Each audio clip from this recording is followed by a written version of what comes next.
Very good, చాలా సంతోషం. మీరు రావడం నాకు చాలా ఆనందంగా ఉంది. ఇంకా చాలా మంది వస్తారు. దేవుడు మనల్ని నవంబర్ నెల అంతా కాపాడాడు. డిసెంబర్ నెల 12వ నెల 2వ వారంలోకి వచ్చాం. ఈరోజు తారీఖు ఎంత తెలుసా? 8వ తారీఖు వచ్చేసింది. ఇంకా క్రిస్మస్ నెలలో అక్కడక్కడ క్రిస్మస్ స్టార్ట్ అయిపోయిన అందరూ నాకు చూడండి. మన క్రిస్మస్ ఈ నెల 23వ తారీఖు రాత్రి 7 గంటల నుంచి 9 గంటల వరకు మనం అనుకున్నాం. ఆ దినాన సవాల్ వచ్చింది. నైటే కాబట్టి మీరందరూ ఉదయం స్కూల్కి వెళ్ళిపోయి సాయంకాలం అందరూ చక్కగా తయారయ్యి 6:30 7 గంటలకు వస్తే మనం ప్రోగ్రామ్ స్టార్ట్ చేసుకుంటాం. ఆ దినాన ఆటలు ఉంటాయి, అలాగే యాక్షన్ సాంగ్స్ ఉంటాయి, తర్వాత స్కిట్స్ ఉంటాయి, బహుమతులు ఉంటాయి. ఆ తర్వాత అన్నీ అయిపోయాక వాక్యం ఉంటుంది, వాక్యం అయిపోయాక బ్లెస్సింగ్స్ ఉంటాయి. ఆ తర్వాత వెళ్ళిపోయినప్పుడు ఏముంటాయి? కాదు, భోజనాలు ఉంటాయి. ప్రార్థన చేయండి. బిర్యానీ, చికెన్, ఇంకా లెగ్ పీస్ అడగండి. లెగ్ పీసులు, చికెన్ కర్రీ, భోజనాలు, ఉల్లి చట్నీ, సాంబారు, ఇంకేమన్నా దేవుడు ఆస్వాదించిన స్వీట్స్ ఇవన్నీ ఉంటాయి. ఇవన్నీ కావాలంటే మనకి చాలా అమౌంట్ కావాలి. దగ్గర దగ్గర ఒక 6,000 అలాగ అవుతుంది. ఒక 5,000 అలాగ అవుతాయి. మీరు అందరూ ప్రార్థన చేయండి. వంట చేసినప్పుడు కూడా మనకి వచ్చేస్తున్నారు. అక్క చేస్తారు, మా అక్కలు వస్తున్నారు, మా అమ్మగారు అందరూ వచ్చి మీకు చక్కగా ఉండి పెడతారు. మీరు చక్కగా సోమవారం ఉదయం బడికి వెళ్ళిపోయి సాయంకాలం 4 అయిపోయాక ఇంటికి వచ్చి చక్కగా తయారైపోయి 7 గంటల కల్లా అందంగా తయారు రోజు రెడ్డి. ఎలా చూడాలి? సుబ్బారావు అప్పయ్య ఎలా చూడాలి? అందరు నాకు చూడాలి. చక్కగా ఆ రోజు మనం స్కిట్స్ చేస్తాం. 2 స్కిట్స్. మీరు ఎప్పుడు నేర్చుకుంటారో ఏంటో త్వరగా. మీరు ఎప్పుడు నేర్చుకుంటారో ఏంటో ఇంకా 2 వారాల్లో ఉంది. మీరు రావట్లేదు, వద్దు. 2 వారాలు ఉంది. ఈ 2 వారాల్లో మనం రెడీ అవ్వాలి. మీరు ఎప్పుడు వస్తారన్నది మీ ఇష్టం. ప్రతిరోజు వచ్చి నేర్చుకుంటారంటే 1 గంట మేము నేర్పించడానికి రెడీ. బాక్స్ కిట్ ఒకటి ఉంది. తర్వాత ఏమో ఎవరు దేవుని దృష్టిలో యోగ్యులు అన్న స్కిట్ ఒకటి మనకి రెడీ చేశాము. మీరు చక్కగా దాన్ని ప్రిపేర్ అవ్వాలి. ఓకేనా అమ్మా? అనిల్ లోపల సోఫా సెట్ తెచ్చి బయట నువ్వు నీ చెల్లి తెచ్చేసా. అంత నెక్స్ట్ చూడండి సార్. పిల్లలు పిల్లలు మంచి మంచి పిల్లలు చెప్పాలి. పిల్లలు పిల్లలంటే మీరు అనాలి, అన్నీ అనాలి. మంచి మంచి పిల్లలంటే మంచి మంచి పిల్లలు. ఏసై పిల్లలంటే ఏసై పిల్లలు. పిల్లలు పిల్లలు మంచి మంచి పిల్లలు, ఏసయ్య పిల్లలు, చిట్టి పొట్టి పిల్లలు, చేసినాక అందమైన పిల్లలు, బుజ్జి బుజ్జి పిల్లలు, ఏసయ్య అన్నకి ఎక్కడ కూర్చుంటాడు? ఎక్కడ లేసా? ఓకే, అందరూ ఎక్కడ లేసా? సైడ్ ఇచ్చిన స్టార్ట్. పిల్లలు, ఈరోజు మనం ఒక అందమైన చక్కనైన స్టోరీ మనం కూర్చోవచ్చు, వినొచ్చు. జాగ్రత్తగా అందరు నాయకులు చూడండి. యేసు ప్రభు వారు జన్మించినటువంటి రోజు ఈ డిసెంబర్ నెలంతా కూడా క్రిస్మస్ వేడుకలు ప్రతి ఇంట, ప్రతి గ్రామంలో, ప్రతి రాష్ట్రంలో, ప్రతి దేశంలో, అన్ని కంట్రీస్లో చేసుకుంటారు. క్రిస్మస్ నెల అంతా కూడా ఆనందంగా చేసుకుంటారు. యేసు ప్రభు వారు ఎవరు కొరకు పుట్టారు చెప్పాలి? మన కొరకు. ఆయన యెరూషలేము అనేటువంటి క్యాపిటల్ సిటీ, ప్రధానమైనటువంటి పట్టణంలో ఆయన జన్మించారు. ప్రపంచంలో మనకి 7 ఖండాలు ఉన్నాయి. ఎన్ని ఖండాలు ఉన్నాయి? 7 ఖండాలు. 7 కదా ఉన్నాయి? 7 ఖండాలు ఉన్నాయి. 7 ఖండాల్లో దేవుడు సెంటర్ పాయింట్ ఎక్కడో చూసుకుని యేసయ్య అందరికీ దేవుడిగా రావాలని, యేసయ్య అందరినీ ప్రేమించాలని, యేసయ్య అందరికీ అందుబాటులో ఉండాలని, యేసయ్య అందరినీ చూడడానికి ఉండాలని సెంటర్ పాయింట్ ప్రపంచ మ్యాప్లో మనం చూసినట్లయితే, వరల్డ్ మ్యాప్లో చూసినట్లయితే సెంటర్ పాయింట్ ఎక్కడ ఉందంటే యెరూషలేము అనేటువంటి సిటీ ఉంది. యెరూషలేము అనేటువంటి పట్టణంలో ఆయన బెత్లెహేము అనేటువంటి గ్రామంలో జన్మించారు. అర్థమవుతుందా? ఆసియా ఖండంలో జన్మించారు. 7 కాండాల్లో ఆసియా కాండం. ఆసియా కాండంలో సెంటర్ పాయింట్, ప్రపంచ మ్యాప్లో సెంటర్ పాయింట్ ఎక్కడ ఉంది? యెరూషలేములో ఉంది. యెరూషలేములో చిన్న గ్రామంలో బెత్లెహేం అనేటువంటి గ్రామంలో ఆయన జన్మించారు. యేసు ప్రభుకి తల్లి ఎవరంటే కన్యకైన మరియా. ఆమె పరిశుద్ధాత్మ వలన గర్భాన్ని ధరించిందనమాట. ఎప్పుడైతే యేసు ప్రభు వారు ఈ భూమి మీద జన్మించడానికి వచ్చారో ఆయనకి రాజులకు రాజుగా ఉన్నాడు, ప్రభువులకు ప్రభుగా ఉన్నాడు. పాపులందరినీ రక్షించడానికి, బలహీనులైన వారిని బలపరచడానికి, రోగముతో బాధపడుతున్న వారి రోగం నుండి విడుదల చేయడానికి, ఆర్థిక ఇబ్బందుల్లో ఉన్న వారిని రక్షింపజేయడానికి, పాప మార్గంలో పడి వారి జీవితాన్ని నాశనం చేసుకుంటున్న వారికి, యవనస్తులను రక్షించడానికి, మీలాంటి పిల్లలకి తండ్రిగా, తల్లిగా, స్నేహితుడిగా ఉండడానికి ఆయన భూమి మీదకి వచ్చారు. దేవుని స్తోత్రం కలగాక. హల్లెలూయా. మరి ఆయన ఎక్కడ జన్మించారంటే చాలా మంది చెప్తా ఉంటారు, పశుపాకలో పుట్టారు, పాట కూడా పడతారు.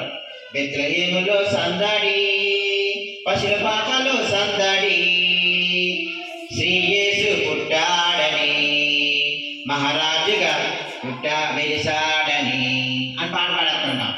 ఆయన బెత్లెహేములో పుట్టాడు కరెక్టే, పశుల పాకలో పుట్టలేదు. సత్రములో స్థలము లేనందున పశుల పాకలో పరుండబెట్టెను అని బైబిల్ రాయబడతా ఉంది. ఆయన దేవాది దేవుడిగా ఉన్నాడు, రాజులకు రాజుగా ఉన్నాడు, ప్రభువులకు ప్రభుగా ఉన్నాడు.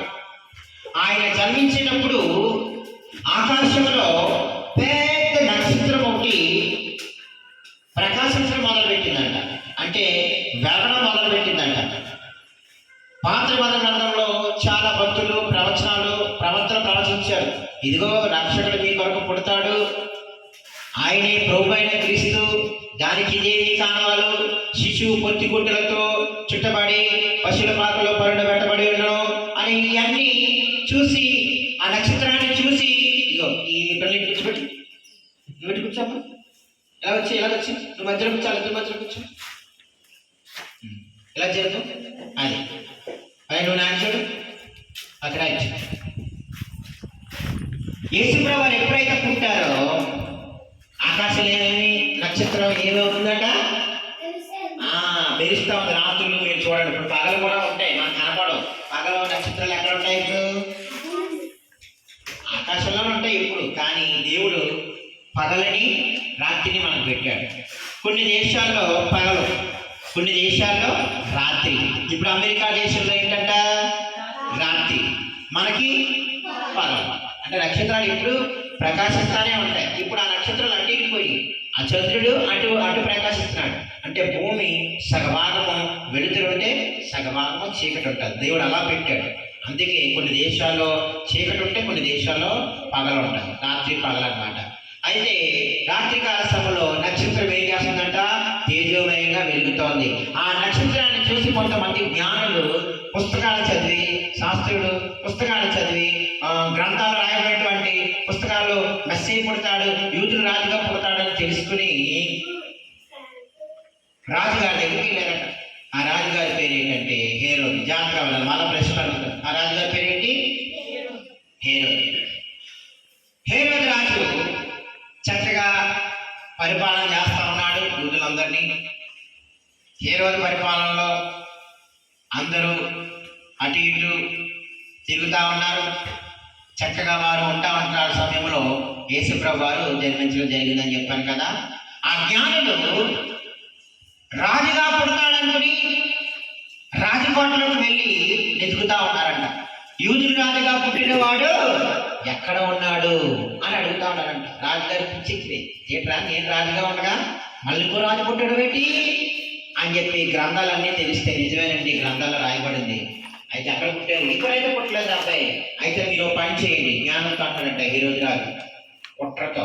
ముందుగా మీరు వెళ్ళి ఆ శిశువుని దర్శించి మరలా నా దగ్గరకు రండి, నేనును నా పరివారం అందరూ వెళ్ళి దర్శిస్తామని కపటోపాయంతో కుళ్ళితో అసూయతో చెప్పారట. జ్ఞానులకి ఆ విషయం తెలియక యేసుప్రభు ఎక్కడ ఉన్నారో ఆ నక్షత్రం వారికి దారి చూపించింది. ఏ దారి చూపించిందంటే వాళ్ళకి నక్షత్రం దారి చూపించింది. మనకి కూడా చీకట్లో ఉన్నప్పుడు క్యాండిల్ కానీ సెల్ ఫోన్ ఉన్న టార్చ్లు కానీ మనకి ఏం చూపిస్తుంది? ఆ టార్చ్లకి వెలుగు చూపిస్తూ ఉంటాయి. దేవుడు వెలుగై ఉన్నాడు, యేసయ్య వెలుగై ఉన్నాడు. ఆయన ఈ లోకానికి వెలుగునివ్వడానికి వచ్చాడు. చీకటిలో పడిపోయినటువంటి మనలను, పాపములో పడిపోతున్నటువంటి మనలను, ప్రపంచానంతటిని రక్షించడానికి ఆయన ఈ భూమి మీదకి వెలుగుగా జన్మించారు. యేసయ్య చెప్పగలరా సరిగట్టిగా? ఇలా ఆ పశువుల పాకలో పరిడబెట్టినటువంటి యేసయ్యను మొట్టమొదట ఎవరు చూసారో తెలుసా? శుభవార్త ఎవరికి వెళ్ళిందో తెలుసా? గొల్లలకి వెళ్ళిందంట. ఎవరికి వెళ్ళింది? గొల్లలంటే తెలుసా మీకు? గొర్రెల కాపరిని గొల్లలు అంటారు, మేకలు కాసుకునే వాళ్ళని గొల్లలు అంటారు. రాత్రిపూట వారు మంట దగ్గర చలి కాసుకుంటా ఉంటుంటే వారికి గాబ్రియేలు అనేటువంటి ఒక దూత వచ్చి చక్కగా వారికి శుభవర్తమానం చెప్పిందంట. వాళ్ళు ఎప్పుడు కూడా దేవదూతను చూడలేదు, దేవుని దూతను చూడలేదు. కాసుకుంటా ఉన్నారు, మంట కాసుకుంటా ఉన్నారు. అక్కడ కూర్చొని చక్కగా వారి చుట్టూ వారి గొర్రెలు కాసుకుంటా ఉన్నారు. మందరం మేపుకుంటా ఉన్న టైంలో ఆ గాబ్రియేలు దూత వచ్చి చూసినప్పుడు వెలుగు వచ్చినట్టు వారి చుట్టూ వారు ఏమైపోతున్నారంట? భయపడిపోతున్నారంట. అయ్యి బాబు ఏదైపోతుంది ఏదో వచ్చేస్తుందంటే భయపడకుడి అంట. మనం కూడా చాలాసార్లు భయపడతా ఉంటాం. వినాలలాగా సుబ్బారావు నా ఇంటి చూడు కథ చెప్తున్నాను. సమాధానం అడిగితే చెప్తే 2 చాక్లెట్, చెప్పకపోతే నో చాక్లెట్, సెంటు కుక్కలు. ఓకే, ఏం చెప్తున్నాను? భయపడకుడి అని చెప్తా ఉన్నారు. మనకు భయం వేస్తుందా? దిగునా? రాత్రి కాకపోతే నీకేమవుతుంది? ఏడుతాడు. ఏమైందంటే కరెంట్ పోయింది. అప్పుడు అమ్మ ఏం చేస్తుంది? దేహం గుడ్డు, క్యాండిల్, సెల్ ఫోన్ టార్చ్ వేస్తుంది.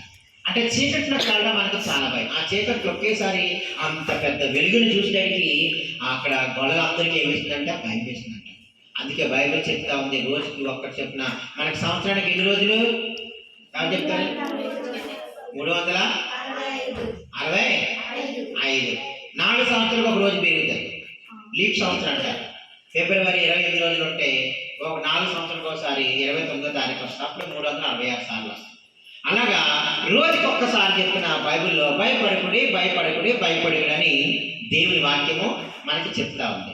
ఈ ఉదయకాల సమయంలో ప్రియమైన దేవుని పిల్లలారా, చిన్నపిల్లలారా, తమ్ముళ్ళారా, చెల్లెళ్ళారా, మీకు ఎప్పుడైనా భయం కలిగితే యేసయ్య నాలో ఉన్నటువంటి భయాన్ని తీసివేయండి. ఎగ్జామ్స్ వస్తూ ఉన్నాయి, నాకు భయం వేసేస్తుంది, చదవలేకపోతున్నాను అని అడిగితే యేసయ్య భయాన్ని తీసి చదవడానికి జ్ఞానం ఇస్తారు. మొట్టమొదటిగా ఆ గొర్రెల కాపర్లు వెళ్ళి యేసయ్యని చూశారంట. ఆ గొర్రెల కాపర్ల దగ్గర ఏముంటాయి? ఎక్కువగా బంగారం ఉంటుంది. వాళ్ళ దగ్గర గొర్రెల కాపర్ల దగ్గర ఏముంటాయి? మంచి గొర్రెల పిల్లల్ని, లేత పిల్లల్ని, సంవత్సరం లోపు ఉన్న పిల్లల్ని బహుమతిగా యేసయ్యకి తీసుకెళ్ళి వారు కలిగిందో ఇచ్చారట. మనము దేవుని మందిరానికి వెళ్ళినప్పుడు, ప్రార్థనకి వెళ్ళినప్పుడు ఒట్టి చేతులతో వెళ్ళకూడదు. దేవుని దగ్గరికి వెళ్ళినప్పుడు ఏదో ఒకటి ఇవ్వాలని ఉంది కాబట్టి వారు అలాగే వెళ్ళారన్నమాట. ఆ తర్వాత జ్ఞానులు దేవుని చూడడానికి వెళ్ళారు. అందరికన్నా ముందు ఎవరు వచ్చారట? యేసుప్రభు పుట్టిన వెంటనే పరలోక రాజ్యం నుంచి దూతలు దిగి వచ్చారు. ఆ పశువుల పాక చుట్టూ, ఆ సన్నిధి చుట్టూ, ఆయన చుట్టూ వెలుగు ప్రకాశిస్తూ ఉంది. సంతోషంగా ఉన్నారు. మరియా సంతోషంగా ఉంది. యేసేపు సంతోషంగా ఉంది. యేసేపు మరియా ఏ పని చేసేవారు తెలుసా మీకు? వడ్రంగి పని, కార్పెంటర్ పని చేసేవాడు. యేసేపు ఏ పని చేసేవాడు? కాంట్రాక్టర్ కాదు, కార్పెంటర్ అంటే చెక్కలు, తలుపులు ఇవన్నీ తయారు చేస్తారన్నమాట. వడ్రంగి పని అన్నమాట. ఆయన పని చేసుకుంటా ఉండేవాడు. వెలుగు ప్రకాశించింది. జ్ఞానులు వచ్చారట. జ్ఞానులు వచ్చి తూర్పు దేశం నుండి జ్ఞానులు వచ్చారు. ఏ దేశం నుంచి జ్ఞానులు వచ్చారు పిల్లలు? మనకి తూర్పు ఎటు ఉంది తెలుసమ్మా? తూర్పు ఎటు ఉంది? వేరే ఈస్ట్. సూర్యుడు ఎటు ఉంటాడు? ఇటు ఉంది. పొద్దున్న సూర్యుడు ఎక్కడి నుంచి వస్తాడు? మనకి ఎక్కడి నుంచి వస్తాడు? సూర్యుడు ఎక్కడి నుంచి వస్తే అటు తూర్పు ఈస్ట్ అంటారు. ఈస్ట్కి ఆపోజిట్ వెస్ట్, సౌత్, నార్త్, ఉత్తర, పడవ అన్నమాట. అలాగా తూర్పు దేశం నుండి ప్రయాణమై నక్షత్రాన్ని చూసి జ్ఞానులు యేసుప్రభు దగ్గరికి వచ్చారట. ఎక్కడైతే యేసుప్రభు వారు ఉన్నారో అక్కడికి వచ్చి ఆగింది ఆ నక్షత్రం. ఇక్కడ ఉన్నారన్నమాట యేసయ్య అని చెప్పి అప్పుడు యేసయ్యని చూశారట. యేసయ్యకి ఏమిచ్చారు? బహుమతులుగా బంగారాన్ని ఇచ్చారు. పిల్లలు ఏమిచ్చారు? గొర్రెపిల్ల కాదు, గొర్రె పెట్టబెట్టి గొర్రెపిల్ల గొడవలు ఇచ్చారు. జ్ఞానులు ఏమిచ్చారు? జ్ఞానులు గొళ్ళలో గొర్రెపిల్ల ఇచ్చారు, జ్ఞానులు బంగారం ఇచ్చారు. ఇంకో రెండో జ్ఞాని సాంబ్రాన్ని ఇచ్చాడు. మూడో జ్ఞాని గోళం ఇచ్చాడు. బంగారం, సాంబ్రాణి, గోళం. చాలా మంది జ్ఞానం బయలుదేరడం ఉంది, కానీ ముగ్గురు జ్ఞానం కోసం అందులో బైబిల్లో ప్రస్తావించబడింది కాబట్టి ముగ్గురు జ్ఞానం చెప్పారు. ఓకే, బంగారం దేనికి గుర్తుగా ఉంది? బంగారం ఎవరు పెట్టుకుంటారు? ఆడల మొగలు ఎక్కువ నక్లీసులు చైన్ వేసుకుంటారు. ఓకే, బంగారము డబ్బుకి గుర్తుగా ఉంది, లేకపోతే ధనానికి గుర్తుగా ఉంది, ఇంకా పోతే విలువైనది, విలువ రాజరికాన్ని చూపిస్తా ఉంది. రాజుల దగ్గర ఎక్కువ ఏముంటది? బంగారం ఉంటుంది. రాజుగారు ఏం పెట్టుకుంటారు? నెత్తి మీద కిరీటం. రాణిగారు ఏం పెట్టుకుంటారు? కిరీటం పెట్టుకుంటారు, నగలని ధరించుకుంటారు. కాబట్టి బంగారము రాజరికానికి గుర్తుగా ఉందని బైబిల్ చెప్తుంది. అంటే ఆయన రాజులకు రాజుగా పుట్టాడు యేసయ్య. చెప్పండి. సాంబ్రాణి, సాంబ్రాణి ఏమిస్తా తెలుసా మీకు? సాంబార్ ఎప్పుడైనా వేసుకున్నారు మీరు? సాంబార్ కాదు, సాంబ్రాణి. సాంబ్రాణి ఎప్పుడైనా తలస్నానం చేసాక ఆడపిల్లలకి అమ్మాలు ఏం చేస్తారంటే సాంబ్రాణి పొగ పెట్టి తల మీద దాని పొగ మీద పెట్టి ఇలా కాలుస్తారు. ఎందుకంటే తల జుట్టు మంచి వాసన వస్తుంది. చిన్నప్పుడు నాకు ఇద్దరు చెల్లెలు ఉన్నారనమాట. మా పెద్ద చెల్లి, చిన్న చెల్లికి మా అమ్మగారు జుట్టు బాగా పెంచుకునేవాళ్ళు. ప్రతి వారం ఆదివారం చర్చికి మీరు అలాగే అందంగా తెరవచ్చారు, మేము కూడా అలాగే అందంగా తెరవాలి. తలస్నానం చేసేవాళ్ళు ఆదివారం. చక్కగా తలస్నానం చేసాక మా అమ్మగారు సాంబ్రాణి పొగ వేసేవాళ్ళు. అప్పుడు నేను వెళ్ళి అమ్మ నాకు కూడా అమ్మ అని అడిగా. చిన్నవాళ్ళం కదా, నేను అప్పుడు 5th 4th చదువుతున్న టైంలో మా చెల్లెలు బాగా చిన్నవాళ్ళు. నాకు కూడా అంటే మా అమ్మ నవ్వి నీకెందుకు బాబు అన్నది. మరి చెల్లెలకి వేస్తున్నా కదంటే చెల్లెలకి జుట్టు ఎక్కువ ఉంది కాబట్టి దిష్టి తగలకుండా, ప్లస్ దానికి ఆ తలకి మంచి సువాసన రావడానికి నేను సాంబ్రాణి పొగ వేస్తున్నాను.